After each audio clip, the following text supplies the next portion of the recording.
So thank you very much to everybody for coming today. It's my great pleasure to introduce Diana Langmead. Diana and I have worked together for several years now, and she's just a very rigorous and enthusiastic scholar, as well as being a delightful person. And I heard Diana present on this research project when I was in Melbourne recently, and thought, well, it's so interesting and relevant to some of the work in our department that it would make a very insightful contribution to the discussion and thinking here. So without further ado, can I ask you to put your hands together and welcome Diana? Great, thank you. Thanks everyone for coming. And thank you, Chris, and the faculty for inviting me. That's school Department. Everybody for inviting me. All of you, all levels, whatever you might be. I'm a PhD student at the University of Melbourne, and I've just done my first year, and I'm heading off to India tomorrow to do my field work. So what I'm going to do today is just talk about the background context, because that's where I'm at really. So, and I'm really technologically challenged, so let's see how it goes. So what I'm looking at is how equity policies and discourses impact on elite schools' culture and practices of elite formation. And the particular policy I'm looking at is the Right of Children to Free and Compulsory Education Act of 2009, and the elite school has a pseudonym of Ripon College. So I'll talk a little bit about the Act. It's commonly known in India as the RTE, and that's what I'll talk about here, because otherwise we'll be here for twice as long if I said the whole thing every time. So it legislates every 6 to 14-year-old Indian child's right to full-time elementary education of satisfactory and equitable quality in a formal school which satisfies certain essential norms and standards. It covers issues such as central government's responsibility for the establishment of schools where there aren't any or where they are needed, a national curriculum framework and standards for teachers, and school infrastructure including toilets, drinking water and libraries. And excuse me, I'm going to read a lot of this because it's a bit longer than I'm used to speaking for, and otherwise we'll lose time, so bear with me on that. So, as well as providing that children from disadvantaged backgrounds shan't be discriminated against or prevented from completing elementary education, the Act has a provision that I'm particularly interested in, which is section 12(1)(c) that I'll just refer to as provision, under which schools that are unaided by either national or state governments or local authorities shall ensure that 25% of children enrolled in prep and class 1 are from weaker sections and disadvantaged groups in the neighbourhood. Weaker and disadvantaged sections refers to people belong to the scheduled castes, who are the Dalit, who were formerly the untouchables or depressed classes, the scheduled tribes, who are the Adivasis or the indigenous people, and from tribal communities, and then you've got the other backward classes, which covers other forms of structural disadvantage that cuts across caste. Essentially, what this boils down to these days is that there's a criteria for eligibility for reservations or quotas that were constitutionalised at independence. Just a quick word about the Indian school structure, which you may or may not be familiar with. I'll assume you're not. So in India, you've got, well, at most places, your public and private schools. The public schools are those run and fully financed by the central government, state governments, or to a lesser extent the local municipal councils. All private schools are managed by private organisations or individuals, but there's one sector which is the private, I don't really need to look at that because I've got it here, private aided schools, they still receive regular funding support from either government, a local body or public authority. At these schools, the rules, the regulations, the curriculum, syllabus, examinations, faculty recruitment, etc., all follow government rules. So, yeah, they're government schools, but somebody else runs them, they're managed elsewhere. But more prevalent amongst the private schools are the unaided schools, private unaided schools, and they don't get any grants from any of the authorities that support the aided schools. And they're free to select or create their own curriculum and evaluation systems. So private unaided schools, operators, so range from individuals, non-government organisations, trusts and transnational corporations. They can set their own fees and they can accumulate, accumulate capital for limited purposes, but they are not allowed to extract profits. In India, it's illegal for any school to profiteer from its students. Doesn't mean that doesn't happen, but it's not, they're not supposed to do that. And this sector is further segregated into unrecognised and recognised schools, private unaided schools. And that depends on whether they've been officially approved by the government or not, based on their ability to meet certain conditions, and that's where the Act comes into it to sort of stipulate the conditions whereby they were recognised. So the majority of public schools cater for, 65% of them, cater for primary children 6 to 10 years old, and 27% for 11 to 14, which is where the 92% comes in, which shows that the government's focus is mostly on provision of elementary education. But by comparison, the 70% of private unaided recognised schools, I won't keep saying recognised because I won't be talking about being recognised, schools accommodate primary and upper primary. So even though the sort of 8% of government schools are outside that primary system and 30% of the recognised unaided schools are, numerically they're much the same, but it does also indicate that the private schools have a fairly big say in secondary education. With the unrecognised schools, because they are that, they're not recognised, there's no reliable or accurate data on this sector, although it's been suggested, and I just have to go to footnote for here for the numbers, that, and this was suggested 6 years ago, that anything from 3 million to 40 million children attend unrecognised schools. So, it's a big slab, but there's no real data. How many kids at school are we talking about? Lots of millions. Many more millions. Okay. Yeah. Good question, Chris. I'll get back to you on that one. Okay, something about the school. Oh yeah, here, I can do this here.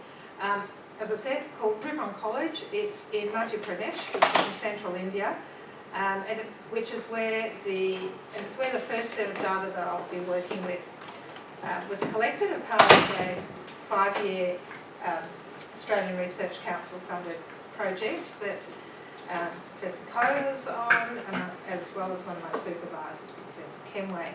And it's a school that I'm heading over to tomorrow, well, shortly. It was established opened in 1885, and it was established to provide a British education for the sons of the chiefs of Central India. It's set on nearly 120 acres. It offers extensive facilities, activities and international opportunities, as I've listed there. And it's a secular school with English as a medium of instruction. It's discussing the return of, I thought, on its website it says that it's decided to return to being a fully residential school, but I've been told that that's not necessarily been put into place yet. And it has been over the last 50, 60, 70 years, a day school come boarding school. The annual boarding school fees per student are about 4.5 times the per capita income in India and nearly 8 times more than the median annual income. So schools such as Ripon are at the high end, obviously, of the socio-economic spectrum. And these schools historically orchestrate contact with disadvantaged people in carefully staged ways that maintain social divisions. So consequently, this provision that I'm looking at looms as a massive disruption to the formation and maintenance of elite structures, status and subjects. So the introduction of this policy to elite schools, with the threat that it presents to their hegemony, constitutes an event. Drawing on others such as Andrew Abbott and Langmead, Robin Wagner-Pacifici describes an event as an extraordinary occurrence that introduces uncertainty to those occupying the domain that is changed by the event. So in this case, the event seeks to interrupt the cyclic reproduction of privilege. It's not temporally fixed in any one instant, and it emerges from a past and projects into the future. It involves multiple dynamics in its various forms and flows, and it's ongoing. It sort of becomes as it unfolds. So approaching the study by looking at this policy in this way offers a fresh viewpoint which is distinct from the current literature on both elite schools and the RTE. So I'm just going to talk a little bit about what the literature on RTE addresses. I've grouped it into these categories: practicalities, inequality of access, and private versus public schools. Starting with the first one, much of the current literature around RTE continues debates that preceded the Act. You know, it didn't come out of nowhere, which is where that comes to, but some of it attends specifically to issues that do concern the RTE. This first group attends to problems with specific components of the Act, such as the effect of the no detention requirement, and because part of the Act says that no kids will be held back, which means the schools are meant to actually make sure they go forward and have the ability to do that. But that's quite a contentious component. Things like the preparation of teachers or the inadequacy of financial support to mobilise the implementation and upgrade their infrastructure. Or it evaluates the application of RTE in government schools.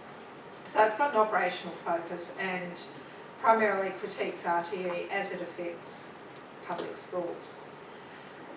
Inequality of access to education is widely discussed everywhere, but particularly in relation to the RTE.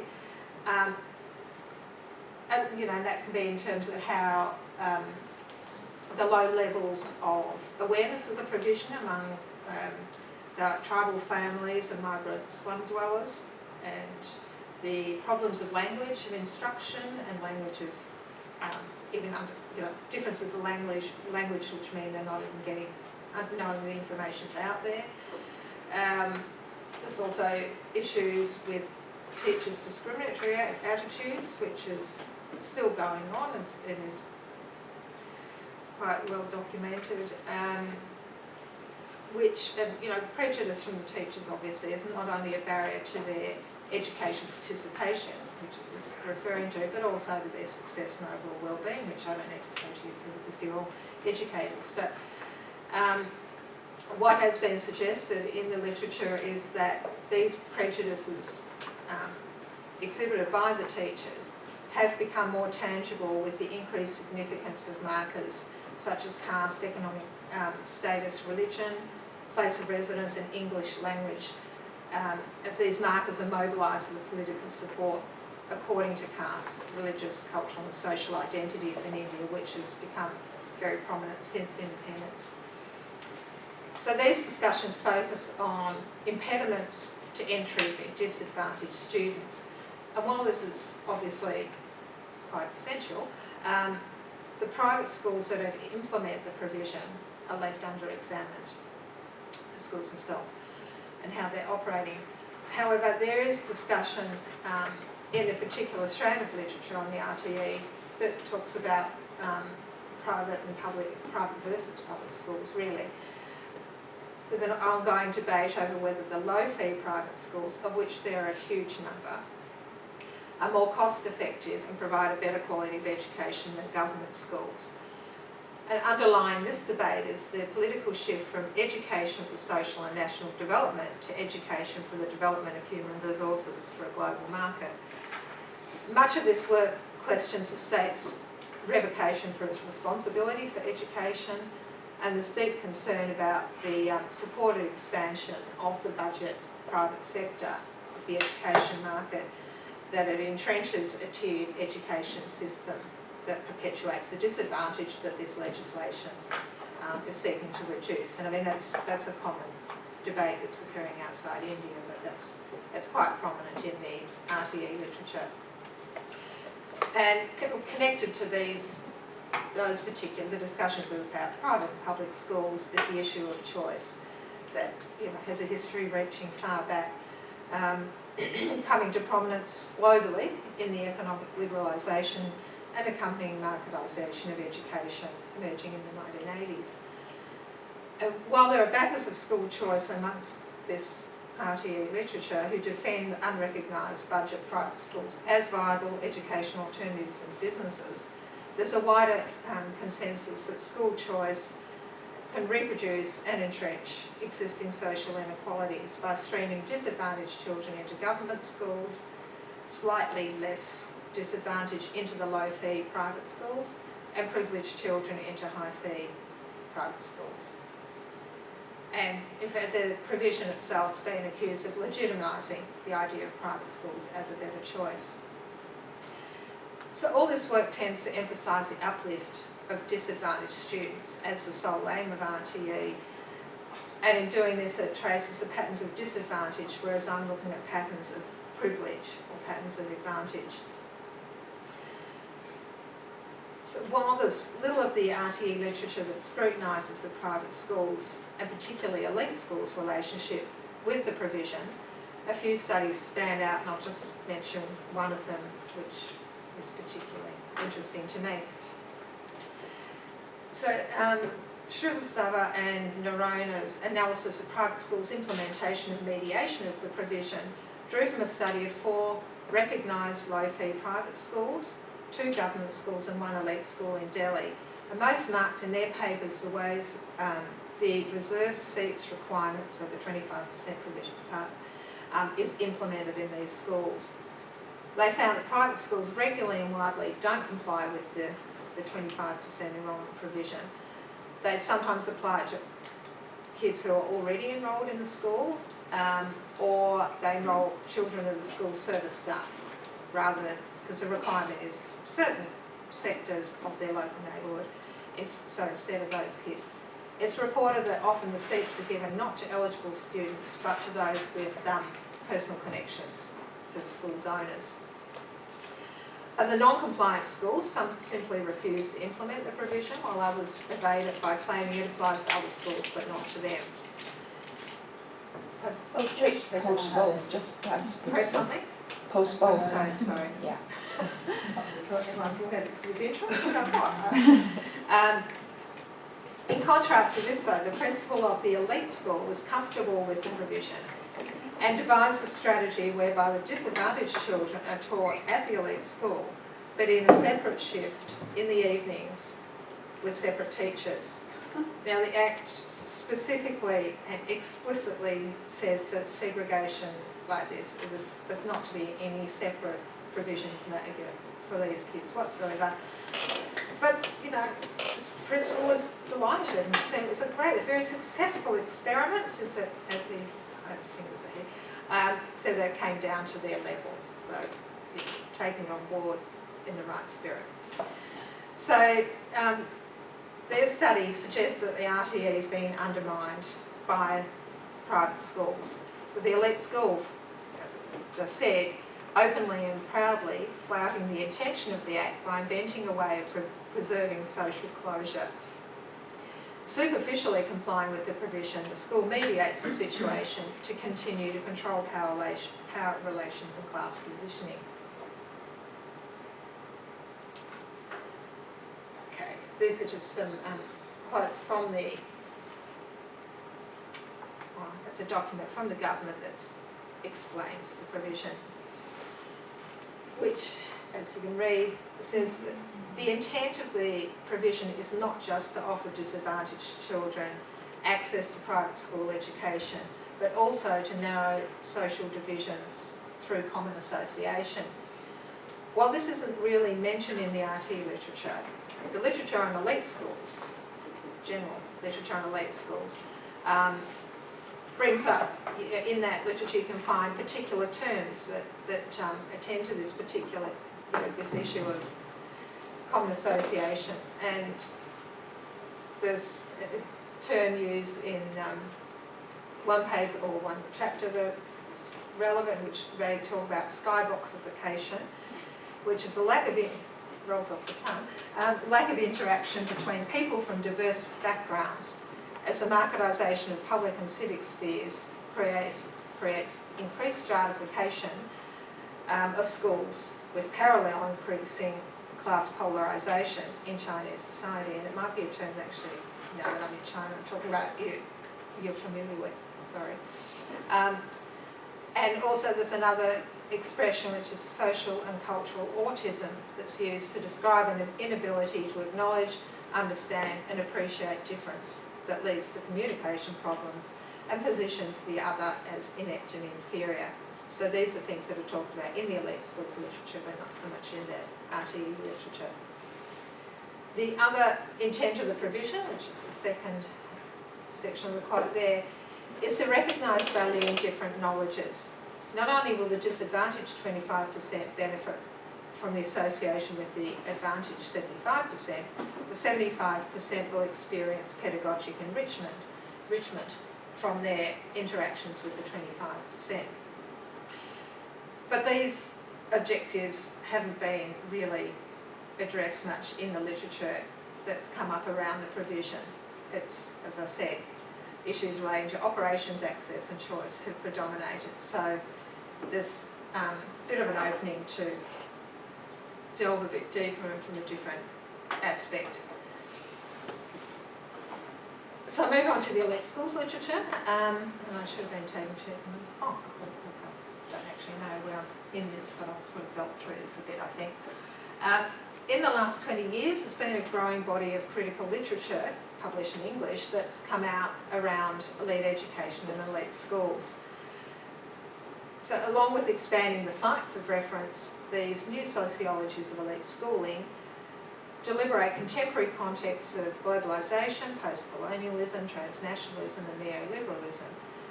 So to locate my research temporally and spatially, I'm drawing from this recent body of work and have focused, just selected sort of and mapped literature within it by the ways it speaks to the themes of my research. And because, so I'll go into that. The first set of literature there attends to the discourses of privilege that are concerned with the interests of elite institutions of education and the advantages of the dominant group of students attending them. The first subset of that is international versus national orientation. Within this, scholars have proposed that schools like Ripon College represent elite schools' positional expansion beyond the national to make international connections in keeping with the global class imaginary. Internationalisation need not, however, forsake the national. For example, a study of websites, and through this, even though I'm talking about the greater body of work on elite schools, the examples I'll probably throw out mostly about Indian literature, from the Indian literature. So this study of the websites of the elite Indian schools reveals the use of a discourse of historical longevity and traditions alongside a nationalist global standpoint as they present the schools as exclusive training grounds for the affluent class. But the schools are selective about what version of national they portray. Another particular school, private school in India, which was attempting to rebrand itself with its new international identity, this is from another study, similarly continued to advocate the real Indian ethos and values in its everyday representation.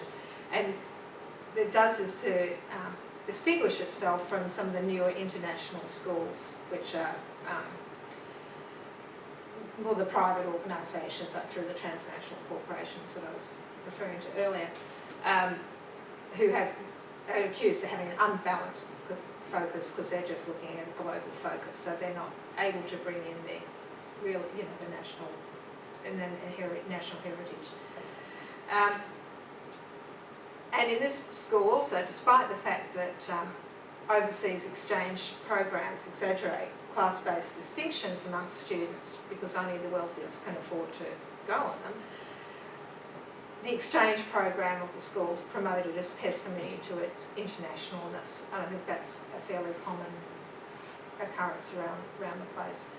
In fact, as I've said, going about say now, that the scholars around the world do discuss the class effect of international education products that privilege the already privileged and disadvantage the already disadvantaged. In elite schools, an international curriculum is the primary mode of global aspiration or engagement that's undertaken. However, scholars challenge the merit of these curricula. For instance, the advantage of the International Baccalaureate, the IB, is questioned as to whether its goals of open-mindedness and intercultural understanding are possible in the socially homogenous and isolated environments where the IB is taught. Sorry. And the compatibility of the IB's discourse of an equitable conception of global citizenship with nation-building discourses and programs is also debated. So this literature questions whether the gestures towards greater equity in these curricula can ever be anything other than just gestures when they're implemented in the rarefied elite environments and constrained by conflicting state ideology.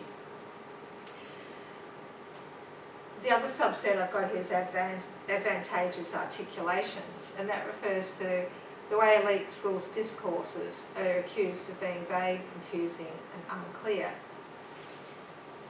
For example, not only do schools convey a promise to privileged students of future access to elite strata institutions, both locally and globally, they imply a possibility of similar access tied to upward social mobility and geographical mobility to less resourced students. But it's questionable whether these promises are and can be fulfilled.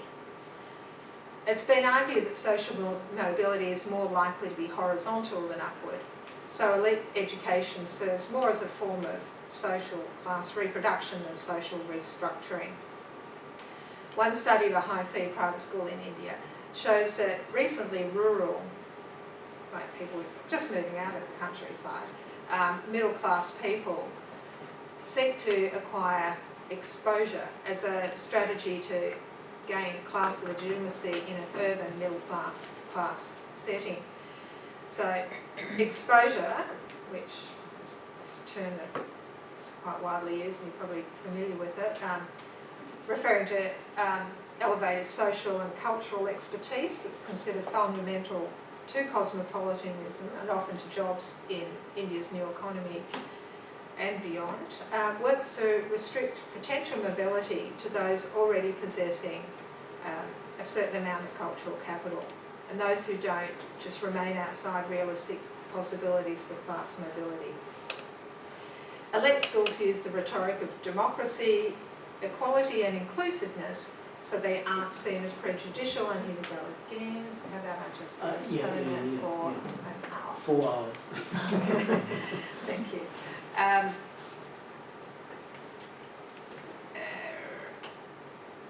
So by professing to being inclusive conduits of democracy, elite schools show that they're aware of equity discourses but don't necessarily adopt equity principles.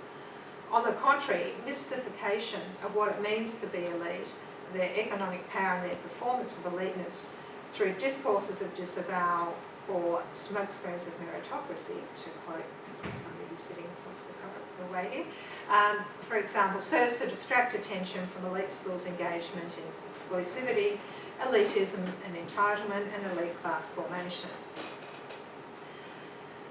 Practices of elite formation. I can point to my screen, you can't see what I'm doing. I've sort of grouped those together under education stratification, affirmative action and charity or service, which sort of tie in pretty closely together, and I'll whiz through that quickly, I hope. Stratification of school systems is a common thread in the literature on elite schools, although it's perceived differently across different countries. For example, in Sweden, the demise of the comprehensive schooling system, under the pressures of marketisation particularly, has led to social stratification for education provision. But on the other hand, financially elite parents in Norway support the state comprehensive system for their children, despite the increasingly marketised, insecure and competitive workplace. Or it's suggested perhaps because of it. So this research suggests that state schools toughen up their children to face the competition and insecurity that they're going to face in the world of finance. So, which I think is a really strange way of looking at life, but anyway. In Argentina, different elite fractions, cultural and economic elite, favour schools in different sectors. The economic elites attend private schools, amongst which the traditional schools, which reproduce the elite privilege, do it through credentials, surnames, seniority and lineage, whereas the entrepreneurs and the professionals favour the English or British schools, which are still private schools in that sector. But the schools that are called the university schools in Argentina are select entry government secondary schools that are developed by the people that, who attend them to ensure that elite institutions can still exist despite state-driven equity-based trends. So the university schools are attended by what they referred to as the cultural elite, who are mostly descendants of migrants who have achieved upward class mobility. And so this sector demonstrate their aversion to the adoption of state equity imperatives, even though they've harbored the state system. In Brazil, the dominant classes are also divisible into economic and cultural elites who attend specific elite schools. Scholastically elite schools for the cultural elite and socially select elite schools for the economic elite. But both of these are in the private sector. As elsewhere, the recent introduction of affirmative action initiatives in Brazil has, according to some authors, one of them I can't pronounce their name, but I'm quoting them, so it's Megan Maguera and Alves, propelled an intensification and diversification of elite group strategies for securing educational advantage and the reproduction of elite status. So the elite groups counter the very principle of equity initiatives in their efforts to shore up their privilege. And this literature indicates that elite schools worldwide are averse to equity policies such as affirmative action. And while there's not a lot published that engages deeply with affirmative action in elite schools, the literature on schools' responses to affirmative action initiatives suggests that while making a show of social sensibilities, many elite schools actively evade affirmative action and equal opportunity measures, exercising what control they can over state-imposed educational equity provisions. Further, some of the literature indicates that affirmative action in education can produce some unanticipated results. In India, for example, universities report as withholding full allocations of the seats that are held for reserved for disadvantaged students. Even though there are more of these students getting into the placements. But when they're in the universities, the elite students suffer ongoing caste bias against them. And for some of them who have been unable to accept living with the public and political apathy, the hypocrisy and the abuses of power,